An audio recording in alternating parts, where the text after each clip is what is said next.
नमस्कार। इंडिया भारत मेरी जान में आपका बहुत बहुत स्वागत है। इस समय मैं बिहार की राजधानी पटना में हूँ। पटना में गर्दनी बाग धरना मंच के पास मैं हूँ। आज दिनांक 4 जनवरी 2025 है और करीब 12,000 अभ्यर्थियों का पटना के 22 अलग अलग सेंटरों में री एग्जाम कराया जा रहा है। सिर्फ पटना के बापूजी सेंटर का री एग्जाम आज होने वाला है। तो यहाँ जो अभ्यर्थी बैठे हुए हैं, धरना प्रदर्शन कर रहे हैं, उनसे हम पूछेंगे कि आपकी जो डिमांड थी वो डिमांड्स ये थी कि संपूर्ण बीपीएससी परीक्षा का री एग्जाम करवाया जाए, लेकिन यहाँ पे सिर्फ पटना में री एग्जाम करवाया जा रहा है, सिर्फ बापू सेंटर का, जहाँ पे 12,000 अभ्यर्थी आज फिर से परीक्षा में बैठेंगे और करीब 22 अलग अलग सेंटरों में इसके इंतजाम किए गए हैं। तो हम जानने की कोशिश करेंगे, यहाँ पे जो कुछ अभ्यर्थी अभी यहाँ पे आपको मिल जाएंगे जो यहाँ पे धरना मंच पर बैठे हैं, उनसे जानने की कोशिश करेंगे कि इस री एग्जाम से आप कितना संतुष्ट हैं और क्या मंशा हो सकती है इस री एग्जाम के पीछे सरकार की, और आप किस तरह से तैयार हैं इसका उत्तर देने के लिए।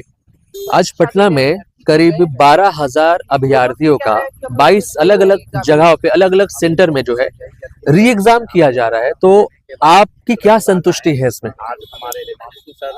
देखिए, हमने हमारी पहली लड़ाई जो थी इस एग्जाम, चाहे जनवरी का एग्जाम ना हो, अब सरकार अपने जो स्टैंड पे अड़ गई है कि भाई हम इस एग्जाम को करवा के रहेंगे। तो वो जो छात्र एग्जाम दे रहे हैं, सबसे पहले उनको ऑल द बेस्ट है। आप अपना विरोध प्रदर्शन अभी ना करें, अब एग्जाम दें, उसके बाद आपका पेपर जैसा भी रहे, आपको जो भी रहे स्थिति रहे, गर्दनी बाग में आपका स्वागत है। अब आपको लगता है कि आप के साथ अगर आगे खेला नहीं होगा, ठीक है, तो कोई बात नहीं, लेकिन अगर आपको डर है कि भैया ये खेला आगे भी हो सकता है, तो गर्दनी बाग आइए, क्योंकि ये एग्जाम को हम पूरा कैंसिल करवा के नए सिरे से एग्जाम के लिए लड़ रहे हैं। यहाँ पे री एग्जाम का मतलब सबका री एग्जाम, सिर्फ जो 13 दिसंबर को जो एग्जाम दिया था जिन लोगों ने, उनका री एग्जाम नहीं, जो 4 जनवरी को दे रहे हैं उनका भी री एग्जाम के लिए हम लोग लड़ रहे हैं यहाँ पे। तो आप सभी लोग यहाँ पे पहुंचे, और सबसे एक खुशी की बात है, जो हमारे गर्दनी बाग के, जिनको आप गांधी कहते हैं, रामांशु सर, वो संभवतः आज हमारे बीच होंगे। तो इस आंदोलन की दशा और दिशा हम लोग सब छात्र अपने मेंटोर के साथ मिलकर तय करेंगे। क्या लगता है कि ये आज का जो री एग्जाम होने वाला है, इसके बाद जो है सरकार क्या करेगी? कहीं इस आंदोलन को खत्म करने की तैयारी तो सरकार की नहीं है? देखिए, ये आंदोलन अब सिर्फ छात्र आंदोलन नहीं रहेगा, ये आंदोलन अब जन आंदोलन बन गया, जन जन तक ये चीजें पहुंच रही है। आप हर रिक्शा वाले, टोटो वाले, किसान, मजदूर, एक आम आदमी, एक चाय दुकान वाले, एक होटल दुकान वाले, एक व्यवसायी, किसी से भी अगर आप ये पूछिए तो बीपीएससी प्रोटेस्ट के सबके जुबान पर है। सब एक सुर में यही आवाज बोल रहा है कि सरकार बहुत ज्यादती कर रही है बच्चों पर। तो जब लोगों तक ये बात पहुंच गई, तो संविधान में हम लोग क्या पढ़ते हैं, we the people of India. जब वी को आपने इफेक्ट कर दिया, वी प्रभावित हो गया, हम प्रभावित हो गए, तो वो कैसे प्रभावित नहीं होगी, उनकी सरकार कैसे प्रभावित नहीं होगी, 2025 कैसे प्रभावित नहीं होगा। अगर आपको राजनीतिक कैलकुलेशंस की थोड़ी भी समझ है और आपको थोड़ी सी भी संभावना है, तो 4 जनवरी का एग्जाम भले ही आप ले लें, लेकिन आपको अभी भी मौका है कि इस एग्जाम को आप पूरे सिरे से कैंसिल कीजिए और इसको आप एक री एग्जाम के फॉर्म में हमारी डिमांड को एक्सेप्ट कीजिए। देखा जाए तो अपोजिशन जो है, अपोजिशन पार्टी जो बिहार में है, उनका जो है आप लोगों को पूरी तरह से समर्थन है, और अपोजिशन में जो सबसे ज्यादा उभर कर आ रही है समर्थन के मामले में प्रशांत किशोर, जन स्वराज पार्टी के जो अध्यक्ष हैं, आमरण अनशन पर वो बैठे हुए हैं। हालांकि पटना पुलिस ने उनको परमिशन नहीं दिया है। उनका कहना है कि आप हमें या तो गिरफ्तार करके ले जाइए जबरदस्ती, हम तो यहाँ से हटने वाले नहीं। तो उनका पूरा जो है सपोर्ट, उनकी पार्टी का पूरा सपोर्ट जो है इस छात्र संगठन को, जो छात्र यहाँ बैठे हुए अभ्यर्थी जो बैठे हुए हैं, बीपीएससी के जो अभ्यर्थी जो है आंदोलन कर रहे हैं, अपने हक के लिए लड़ रहे हैं, तो इस पर आप क्या कहना चाहेंगे, जिस तरह का सपोर्ट आपको प्रशांत किशोर से मिल रहा है? ये गांधी जी की कर्म भूमि है। जब गांधी जी चंपारण आए थे, तो उनको भी यहाँ पर प्रदर्शन करने की परमिशन ब्रिटिश साम्राज्य के द्वारा, ब्रिटिश गवर्नमेंट के द्वारा नहीं था, लेकिन गांधी जी तब भी नहीं माने थे। तो ये अगर किसी सच के लिए अपनी आवाज उठाने की परंपरा में अगर हुकूमत की परमिशन नहीं भी होती है, तो उसको कभी भी गैर कानूनी नहीं माना जाता है, क्योंकि अपने हक और हुकूक की आवाज के लिए लड़ना कभी भी गैर कानूनी नहीं। अच्छा, एक तीखा सवाल आपसे करना चाहेंगे, क्योंकि हम पत्रकार हैं, और तीखा सवाल जरूरी है। तीखा सवाल वो ये होगा कि मान लीजिए आज की परीक्षा के बाद सरकार पूरा प्रयास करे कि इस चैप्टर को बंद करना है, क्योंकि हमने देखा कुछ दिन पहले लाठीचार्ज किया गया अभ्यर्थियों पर, यहाँ तक कि महिला अभ्यर्थियों पर पुरुष जवान जो थे बिहार सरकार के, पटना पुलिस के, उन्होंने बेरहमी से लाठियां बरसाई। ठंड के मौसम में वाटर कैनन से पानी की बौछार कर दिए वो गरीब अभ्यर्थी जो ये संघर्ष कर रहे हैं, किस लिए?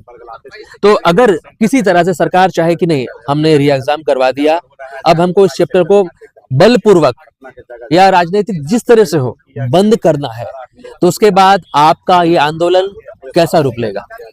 ये तीखा सवाल नहीं, ये सीधा सवाल है जी। सीधा सवाल। और कहीं ना कहीं जो सत्ताधारी पार्टियां हैं बिहार में, उनके लिए शायद ये तीखा सवाल हो जाए। उनके लिए तीखा सवाल है जी। लेकिन छात्रों के लिए सीधा और सच्चा सवाल है, जो जी कि हाँ। देखिए मीडिया बंधु है, आप लोग का सच पूछना जी। और सच जानना का काम है, और हमारा काम है हमारी सच्चाई बताना, हमारा संघर्ष बताना। जी। तो देखिए सरकार सत्ता के तो दमन की नीति तो हमने अपने विरासत से देखते आए हैं। जी। बस क्या हो गया, स्वरूप बदल गया है। अंग्रेज चले गए लेकिन अंग्रेजियत छोड़ के चले गए, वो दमनकारी जो तरीका था वो रह गया है। और हम ये नहीं कहेंगे नीतीश जो हमारे मुखिया है नीतीश जी, वो कहीं ना कहीं अभी भी थोड़ी सी आस उनको लिए, रिस्पेक्ट उनके लिए अभी बची है, क्योंकि वो छात्र आंदोलन की उपज है। लेकिन इस सिस्टम जो बनती है पूरी सरकार की, वो नीतीश कुमार अकेले नहीं बनाते हैं, उनके साथ बहुत सारे लोग, बहुत सारी पार्टियां मिलकर बनाते हैं। तो कुछ कुछ तो मजबूरियां रही होंगी, जब उनके बच्चों पर जब लाठियां पड़ रही थी और जब वाटर कैनन चल रहे थे, तब भी वो इस एग्जाम को कैंसिल करवाने में सक्षम नहीं हो पाए। तो पीके का कहना है कि यहाँ पे बीपीएससी में सीटों की धांधली हुई है।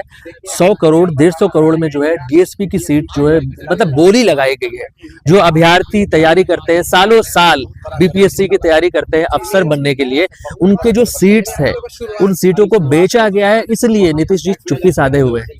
देखिए प्रशांत किशोर जी एक बहुत जिम्मेदार नेता है, ठीक है, और एक जिम्मेदार नेता का अगर ये स्टेटमेंट है तो बिना किसी ग्राउंड की ये बात बोली नहीं होगी। बिल्कुल। आप हमें एक समय छात्रों की बातों को गैर जिम्मेदाराना ले सकते हैं, लेकिन प्रशांत किशोर जी वो नेता है जो नरेंद्र मोदी सरकार को सत्ता में लाने का उन्होंने काम किया था। इसी नीतीश बाबू को 2015 में उन्होंने सत्ता में लाने का काम किया था। और ऐसा जिम्मेदार व्यक्ति जब आपको ये स्टेटमेंट दे रहा है कि सीटों की बहुत बड़ी स्तर पर हेराफेरी का काम चल रहा है, तो ये कोई गलत बात बिल्कुल नहीं होगा, इसका निराधार बिल्कुल नहीं होगा।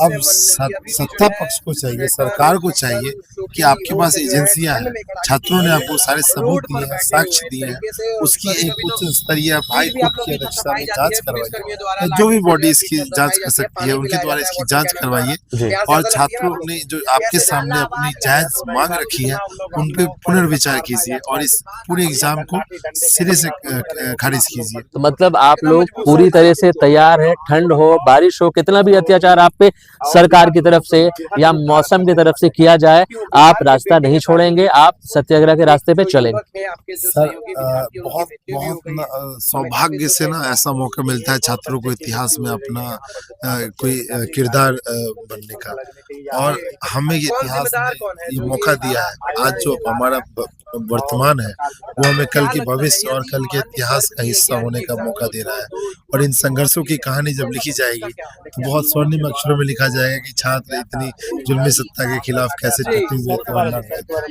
और रमांशु सर के बारे में तो हमने बताया ही है, जब उनके आने से हमारे इस छात्र आंदोलन को और भी ज्यादा फिर से बल मिलेगा। और हमारे पुराने साथी जिन पे बहुत सारी धाराएं लगा के बाहर रखा गया था वो सभी जुड़ेंगे, तो हम लोग का रीग्रुप करने का समय आ गया है। हम लोग फिर से रिग्रुप कर रहे हैं और सब लोग एकजुट हो रहे हैं और फिर से इस आंदोलन को एक नई दशा और दिशा देंगे। मतलब जिस तरह सरकार सोच रही है कि आज री एग्जाम करा के इन्हें बांट देंगे, ये गलत है। आज के री एग्जाम के बाद अगर सरकार के मन में खोट होगी तो ये आंदोलन फिर से उभरेगा और बहुत मजबूत तरीके से उभरेगा, ऐसा आप कहना चाह रहे हैं? देखिए गांधी जी ने हमें पढ़ाया है स्ट्रगल ट्रू स्ट्रगल। हमने स्ट्रगल किया, हमने लाठियां खाई, दो बार लाठियां खाई, हमने सारे दमन झेले, FIR झेले, डंडे खाए, इतनी ठंड में ठिठुरे और सारी यातनाएं झेली। अब कुछ समय जो 2-3 दिनों का समय था वो ट्रू शांति काल था। आमरण अनशन पर प्रशांत किशोर जी बैठे हैं, गर्दनी बाग में ठंड में हम लोग बैठे हुए हैं। तो शांति काल के बाद कौन सा समय आता है आपको पता ही है, फिर से स्ट्रगल का वक्त मतलब आता है। अगर सरकार सोच रही है कि ये री एग्जाम करा के 4 तारीख में 22 सेंटर का हम बेवकूफ बना देंगे, हम जीत जाएंगे, तो कहीं ना कहीं उनकी भूल है, क्योंकि छात्र डटे हुए हैं। कितना भी उन पे मुश्किल आ जाए, छात्र डटे हुए हैं और अपनी हक की लड़ाई लड़ते रहेंगे। देखिए, हमने ली अंगड़ाई है, आगे बहुत लड़ाई है। तो अगर री एग्जाम आपको कराना है ना, तो सबके लिए यही संदेश है, री एग्जाम के लिए अड़ना होगा, कदम कदम पे लड़ना होगा। और ये बिहार है, यहाँ दशरथ मांझी ने रास्ता बना दिया था पहाड़ काट के। दशरथ मांझी एक छेनी हथौड़ी से जब पहाड़ काट को साइड कर सकता है, जी तो बिहार का छात्र है, बिहारी है। अड़ गया ना तो लड़ जाएगा, जी। अड़ गया तो लड़ गया, समझिए। आपका शुभ नाम? मेरा शुभ नाम सुधाकर कुमार। धन्यवाद।